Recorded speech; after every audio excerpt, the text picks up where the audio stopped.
தவிக அமைச்சர் ஆதவ அர்ஜுனா என்ன சொல்கிறாருன்னா, விவசாயத்தோட விளையாட்டுத்துறை தான் கஷ்டம்.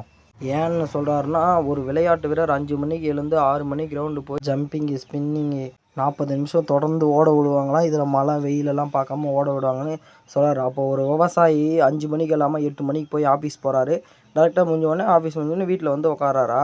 ஒரு விவசாயி 5 மணிக்கு எழுந்து திருப்பி நைட்டு 6 மணி பொழுது சாயிற வரையும் அவன் போய் கஷ்டப்பட்டு தான் ஆகணும். அவனுக்காவது உடல் உழைப்புக்கு ரெஸ்ட்டு கிடைக்கும் ஒரு விளையாட்டு வீரருக்கு. ஆனால் விவசாயிக்கெல்லாம் ரெஸ்ட்டே கிடையாது. அது புரியாமல் அமைச்சர் அழகாக வந்து நாற்காலியில் உட்காந்துட்டு அவர் இஷ்டத்துக்கு பேசுவார். விவசாயியோட கஷ்டம் ஒரு விவசாயிக்கு மட்டும் தான் தெரியும். விவசாயியை பற்றி தெரியாதவங்கலாம் ஏளனமாக தான் பேசுவாங்க. கேட்டால் விவசாயி கஷ்டப்படுறாங்கோ, இந்தியாவின் முதுகெலும்பு விவசாயம்னு சொல்லிட்டு சொல்கிறது ஊர்க்கதையும் எல்லோரும் இங்கேயும் அதே தான் சொல்கிறாங்க. ஒரு விளையாட்டு வீரர் தோற்றா ஒரு பதக்கம் தான் போகும். ஆனால் ஒரு விவசாயி தோற்றா நாடே பசியால் மடியும்.